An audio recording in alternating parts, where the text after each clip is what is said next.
Hello बच्चों, कैसे हैं आप सभी बच्चों। आज की क्लास में हम जो प्रश्नावली 3 के चौथे अभ्यास में बची हुई सवालें थी उसको कंप्लीट करेंगे।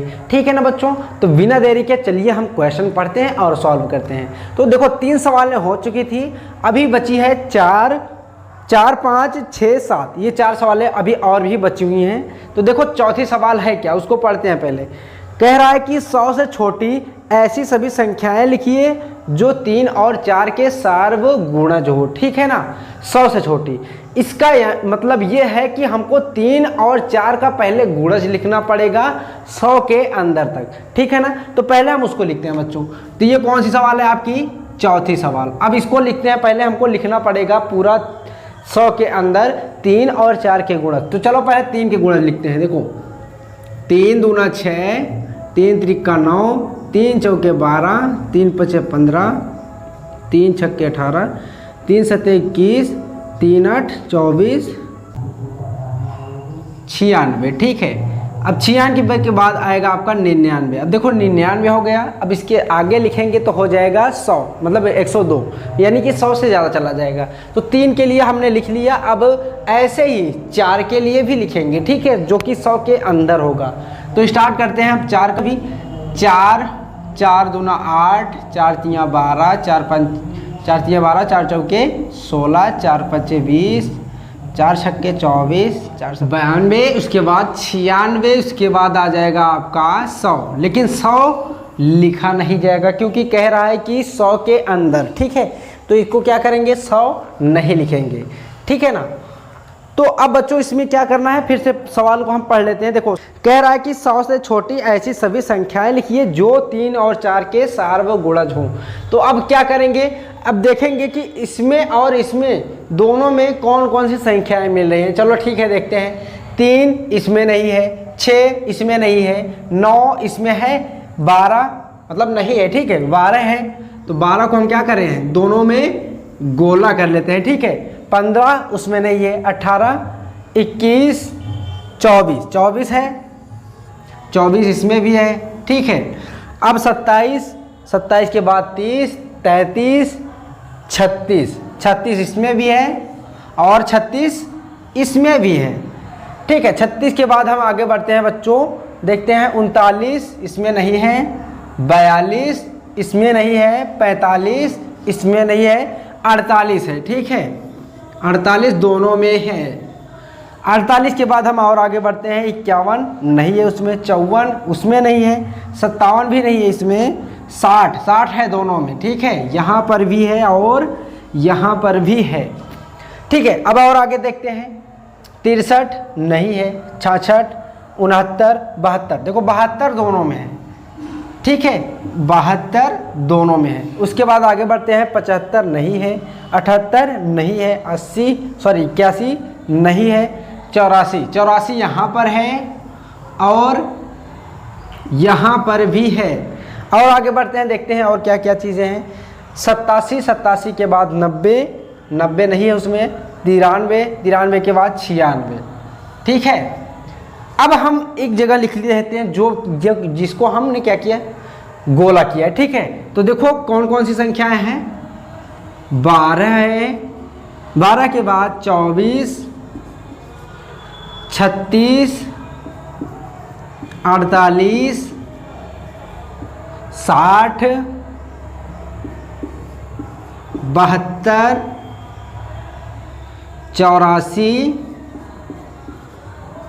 84 के बाद क्या है भाई, 96। ठीक है, क्या है, 96। यही आपका बच्चों हो जाएगा सार्वगुणज 3 और 4 के, जो कि 100 से कम है। ठीक है, सार्वगुणज। जो प्रोसेस है उसको फॉलो करो, बाकी ये आराम से सॉल्व हो जाएगा। थोड़ा लंबी है, बाकी अगर दिमाग लगाओगे तो हो जाएगा। इसमें ज़्यादा दिमाग लगाने की ज़रूरत भी नहीं है। ठीक है ना बच्चों। तो ये हो गई आपकी चौथी सवाल। अब हम आगे बढ़ेंगे 5वीं सवाल में। ठीक है, 5वीं सवाल में देखो क्या है। कह रहा है कि निम्न में से कौन सी संख्याएं सह-अभाज्य संख्याएं हैं। तो सबसे पहले बच्चों समझो सह-अभाज्य संख्याएं होती क्या हैं। सह-अभाज्य संख्या वो संख्याएं हैं जैसे कि किसी का जो सार्वगुणनखंड होते हैं ना, जब सार्वगुणनखंड ना मिले तो उसमें क्या होता है, एक दोनों में मिलता है। ठीक है, जैसे मान लो दो संख्या ले लिए, ठीक है, दोनों का हमने गुणनखंड निकाला और दोनों में कोई भी गुणनखंड ऐसा नहीं हुआ कि जो दोनों में मिले, तो लेकिन एक जो होगा वो दोनों में मिलेगा। ठीक है, तो जब ऐसी स्थिति आती है तो वहां पर उसको कहते हैं सहअभाज्य संख्याएं, उन संख्याओं को। ठीक है, वही चीज इसी में कह रहा है। तो अब चलते हैं हम इसमें 5वीं सवाल में, और पहली सवाल देखते हैं क्या है बच्चों इसमें। 5वीं का ए सवाल, और इसमें है आपका 18 और 35, 18 और 35। ठीक है, अब देखो इसका क्या करेंगे, हम दोनों का गुणनखंड निकालेंगे।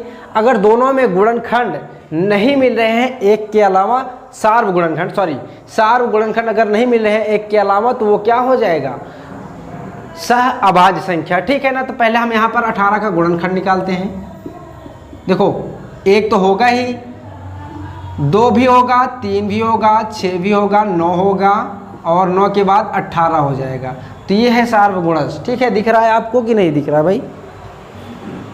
हाँ ठीक है, दिख रहा है। हाँ, अब बात करते हैं, देखो ये तो हो गया आपका 18 का। अब देखते हैं हम 35 का।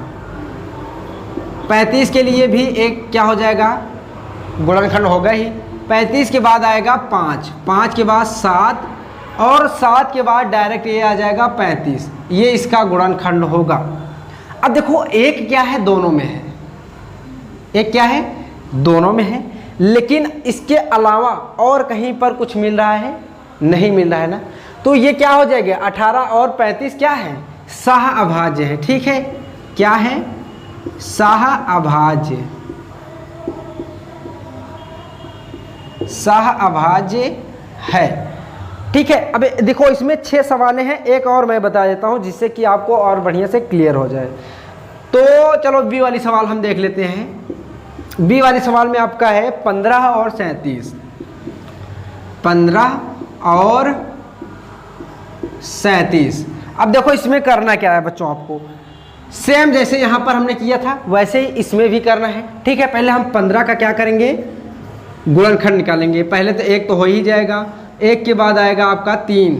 ठीक है, 3 कैसे लिखा भाई, जिसमें 15 में भाग करने पर जिस संख्या से क्या हो जाए, पूरे तरह से विभाज्य हो जाए, वही गुणनखंड होते हैं। तो 3 से 15 में भाग करेंगे तो पूर्णतः विभाजित हो जाएगा। ऐसे ही 5 से भी, और उसके बाद आ जाएगा आपका 15। ठीक है, उसके बाद हम 37 देखते हैं। 37 में एक गुणनखंड होगा, इसके अलावा और कोई गुणनखंड होगा, 37 का और कोई गुणनखंड नहीं होगा, 37 ही लिखा जाएगा बच्चों, ये ध्यान देना। तो देखो अब यहाँ पर भी एक मिल रहा है और यहाँ पर भी एक मिल रहा है, इसके अलावा और कहीं भी कुछ आपको दोनों में नहीं मिल रहे हैं, तो ये क्या हो जाएगा, ये भी आपका सहअभाज्य हो जाएगा। ठीक है, सहअभाज्य।